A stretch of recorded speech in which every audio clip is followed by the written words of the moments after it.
Halo teman-teman, apa kabar semuanya? Ketemu lagi bersama saya Muhammad Nur di channel Presenta Edu.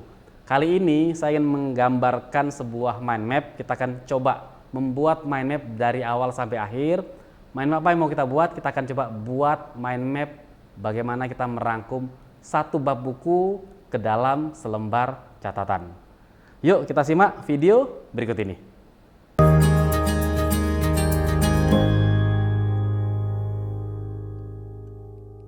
Baik teman-teman, terima kasih sudah bergabung lagi, nonton lagi di channel YouTube Presenta Edu. Saya Muhammad Nur, saya senang sekali di sini saya ingin berbagi ke kalian semua bagaimana dulu waktu saya kuliah, saya mencoba membuat sebuah mind map. Jadi saya rangkum buku pelajaran, buku marketing tentang advertising ke dalam satu lembar catatan.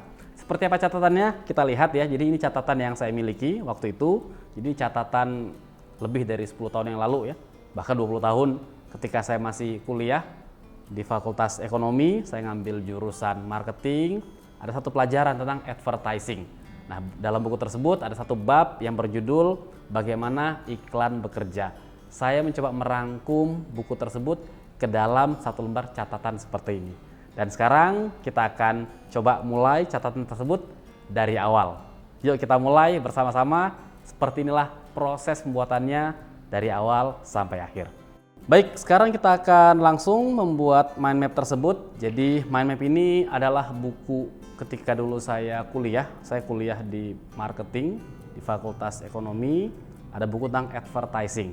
Dan ada satu bab yang berjudul tentang bagaimana iklan itu bekerja. How advertising works.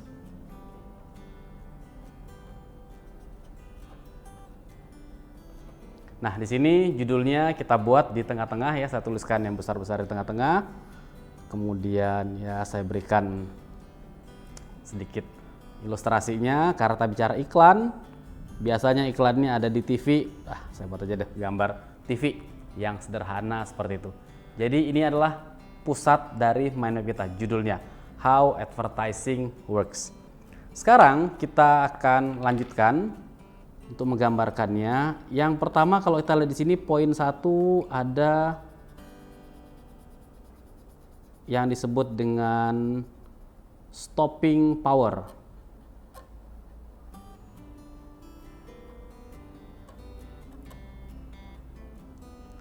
Apa maksudnya? Jadi stopping power ini maksudnya adalah sebuah iklan yang baik itu bekerja dengan cara membuat perhatian audiens berhenti sejenak. Dia punya kemampuan untuk menstop kita dari melakukan apapun. Untuk itu saya gambarkan di sini ya, tanda dilarang masuk sebagai lambang dari stopping power. Kemudian kita lihat nih detail-detailnya. Jadi apa aja stopping power itu? Yang pertama bisa dari mediumnya. Jadi iklan akan memilih medium yang tepat untuk stopping powernya. Kemudian iklan yang baik dia akan mampu menciptakan perhatian, attention dari audiens, calon konsumen. Dan terakhir, kekuatan stopping power ini didapat dari keaslian atau originality dari iklan tersebut. Nah, supaya mainnya lebih menarik, saya akan gambarkan ya. Medium, saya anggap kita pakai media televisi. Kemudian attention, di sini saya gambarkan orang yang lagi berbicara menggunakan pengeras suara. Dan untuk originality, saya gambarkan sebuah lukisan sederhana, ada gunung dan ada pohon kelapanya di sana. Jadi inilah stopping power sebuah iklan yang baik. Jadi kita start mind map kita dari poin yang pertama dulu. Tadi ada mediumnya, attentionnya, originality-nya. Sekarang yang kedua, sebuah iklan itu akan bekerja dengan baik jika apa? Jika dia mampu menciptakan sebuah impresi yang baik. Saya gambarkan di sini. Cabang yang kedua yaitu impression. Nah, apa saja nih impresi yang ingin kita dapatkan? Jadi pertama adalah kita harus bisa menciptakan awareness dari audiens kita, ya. Nah, gimana caranya menciptakan awareness ini? Dengan cara menciptakan sebuah persepsi yang baik. Saya gambarkan saja di sini. Ada seseorang ya. Nah, kira-kira seperti itu. Dan juga impresi ini akan kuat kalau apa? Kalau sebuah iklan itu relevan. Jadi ada relevansi yang kuat dengan target audiensnya. Kenapa? Karena ini ada keterangannya ini, bahwa orang itu hanya ingin untuk mengetahui ya, tentang siapa? Tentang dirinya sendiri, tentang kebutuhannya sendiri, kepentingannya. Maka kita tuliskanlah tadi relevansinya hal seperti itu. Sekarang kita sudah punya 2 cabang dari mind map kita. Kita lanjutkan cabang yang ketiga.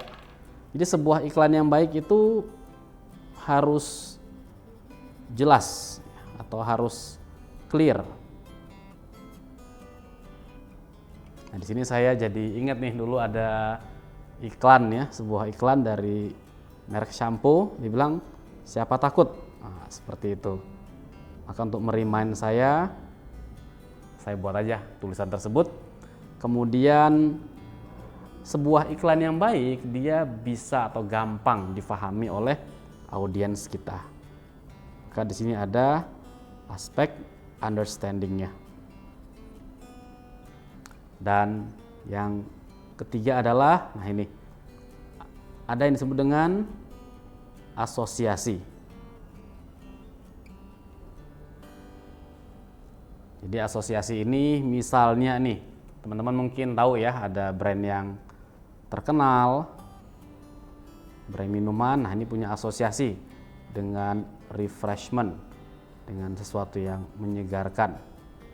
Maka kita buat seperti itu. Saya gambarkan mungkin botolnya di sini. Kemudian asosiasi juga didapat dengan cara apa? Dengan cara mengajarkan penonton, mengajarkan audiens tentang hal tertentu. Apa itu? Bisa terkait sebuah definisi produk, bisa sebuah penjelasan,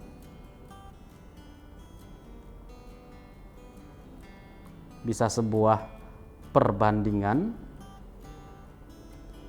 Jadi kalau kita bandingkan produk kita dengan produk orang lain, dan juga bisa dengan cara mengkontraskan, menonjolkan perbedaan antara apa yang kita miliki dengan kompetitor kita. Nah, di sini kita bisa gambarkan ilustrasi sederhana. Misalkan saya buat ilustrasi orang ya, yang lagi bicara kepada temannya bahwa ini yang sebenarnya dia maksudkan.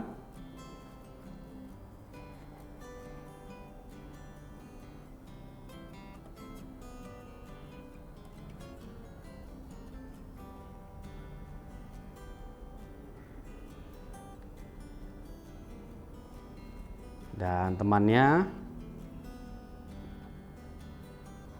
akhirnya juga dia mengerti tentang apa yang disampaikan tadi itu.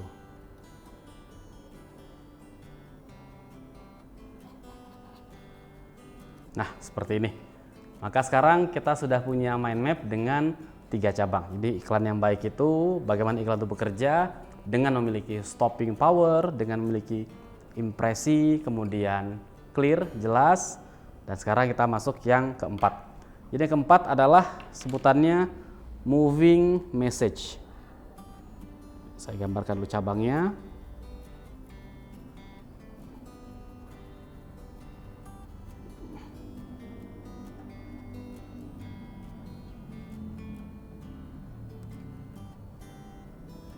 Nah, karena bicara moving message, maka kita gambarkan aja sebuah mobil ya yang sedang bergerak. Ini mobil zaman dulu nih. Nah, ini knalpotnya. Ini rodanya. Dengan cara apa ya? Yang pertama adalah sebuah iklan itu biasanya punya appeal atau sebuah daya tarik sehingga dia bisa menggerakkan orang, move people to do something. Juga moving message-nya dengan menampilkan harga tertentu, price tertentu yang tentunya diharapkan sesuai dengan value yang diharapkan oleh target konsumennya. Kemudian juga dia harus punya aspek menciptakan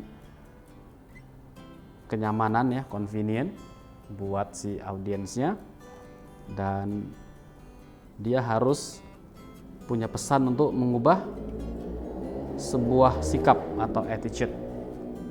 Jadi seperti apa ini convenient ini ya, bisa dengan cara membuat orang menjadi lebih bisa saving waktu atau juga saving tenaganya, effortnya untuk melakukan sesuatu.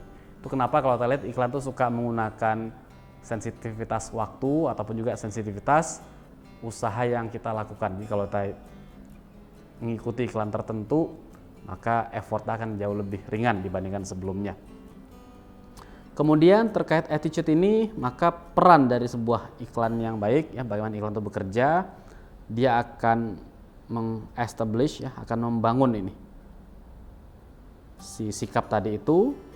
Kalau sikap itu belum ada sebelumnya, kalau sudah ada maka dia akan reinforce, akan diperkuat sikap tersebut. Dan kalau sikapnya ini harus diubah, maka perannya adalah mengubahnya, to change the attitude.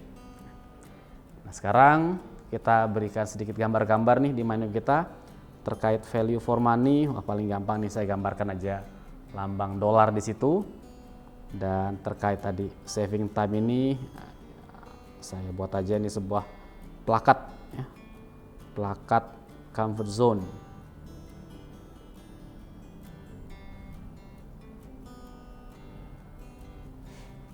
Oke, itu dia yang keempat. Jadi bagaimana iklan bekerja dengan cara memiliki moving message.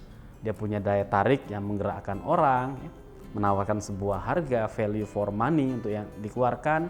Ada hal-hal yang convenient dalam hal bisa menghemat waktu, menghemat tenaga, dan tadi dalam rangka membangun sebuah attitude, bisa untuk memperkuatnya, mengubahnya, atau sama sekali membangun dari hal yang baru.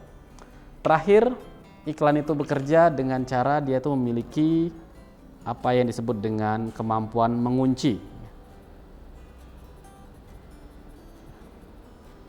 Untuk locking.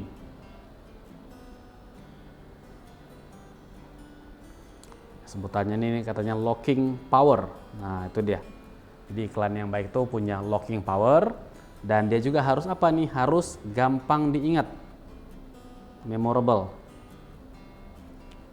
Memorable dengan cara apa? Itu kenapa banyak iklan biasanya pakai logo agar mudah kita ingat, agar memorable. Juga ada aspek repetisinya, pengulangannya. Dan untuk gambar ini saya kebetulan senang dengan lagu-lagu lama ya, salah satu lagu Bee Gees. Nah, ada tuh lagunya dia, apa dia bilang, ini karena untuk terkait repetition ini, nah, judulnya Don't Forget to Remember Me.